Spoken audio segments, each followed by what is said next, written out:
Hi guys, welcome to our channel mister Sisindri. Bigg Boss Telugu season 9లోకి wild card కంటెస్టెంట్గా అగ్ని పరీక్ష షోలో తనని తాను నిరూపించుకొని బిగ్ బాస్ హౌస్లోకి అడుగుపెట్టిన దివ్య నిఖిత తొలిసారి బిగ్ బాస్ హౌస్కి ఈ వారం క్యాప్టెన్గా నిలిచింది. పలుసార్లు క్యాప్టెన్సీ రేస్లో నిలిచినా కూడా దివ్య నిఖితాని ఏదో ఒక కారణం చెప్పి క్యాప్టెన్సీ రేస్ నుంచి ఇతర హౌస్మేట్స్ తీసివేయడం జరుగుతూనే వచ్చింది. అయితే ఈ వారం తన వారమని నిరూపించుకుంటూ స్ట్రాంగ్ కంటెస్టెంట్గా బిగ్ బాస్ హౌస్లో కొనసాగుతున్న ఇమ్మాన్యుయల్ కళ్యాణ్లతో పోటీ పడి మరి తన సత్తా చూపిస్తూ క్యాప్టెన్గా ఎంపికైంది.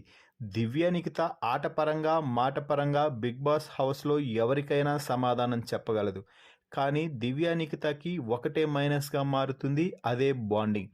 ముఖ్యంగా భరణితో బాండింగ్ ఫుల్ ఎమోషనల్ అవ్వడంతో భరణి లేకపోతే ఇక దివ్య నిఖిత బిగ్ బాస్ హౌస్లో ఉండలేదేమో అన్నంతగా మారిపోయింది అన్నా చెల్లెళ్ళ బంధం.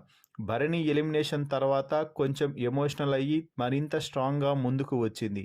అయితే మరోసారి బిగ్ బాస్ హౌస్లోకి రీఎంట్రీ ద్వారా భరణి ఎంట్రీ ఇవ్వడంతో మళ్ళీ కన్నీళ్ల పర్వం మొదలైంది అని చెప్పవచ్చు.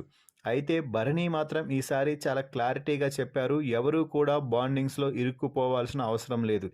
ఎవరి గేమ్ వారిది, ఎవరి ఆట వారు ఆడండి, తర్వాత అందరం కలిసి ఉందాం, అంతే తప్ప బాండింగ్స్ పెట్టుకొని మన గేమ్స్ని పాడు చేసుకోవద్దు అంటూ డైరెక్ట్గానే ముఖం మీదే చెప్పేశాడు భరణి.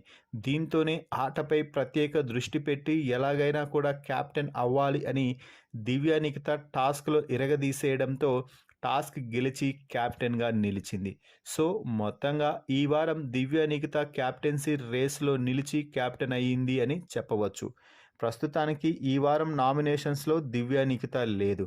క్యాప్టెన్ కాబట్టి వచ్చే వారం కూడా దివ్య నిఖితకి ఇమ్యూనిటీ పవర్ లభిస్తుంది. సో తర్వాత వారం నామినేషన్స్లో ఉన్నా కూడా మరో వారం బిగ్ బాస్ హౌస్లో ఉండే అవకాశం ఉంటుంది. కాబట్టి ఇక మరో 2 వారాలు దివ్య నిఖితకి బిగ్ బాస్ హౌస్లో ఇమ్యూనిటీ లభించినట్టే అని చెప్పవచ్చు. సో ఫైనల్లీ ఎమోషనల్ అంటూ అందరూ ఏదేదో ట్యాగులు ఇచ్చేసినటువంటి దివ్య నిఖిత క్యాప్టెన్సీ రేస్లో నిలిచి క్యాప్టెన్ అవ్వడంపై మీ అభిప్రాయాన్ని కామెంట్స్ రూపంలో తెలపండి.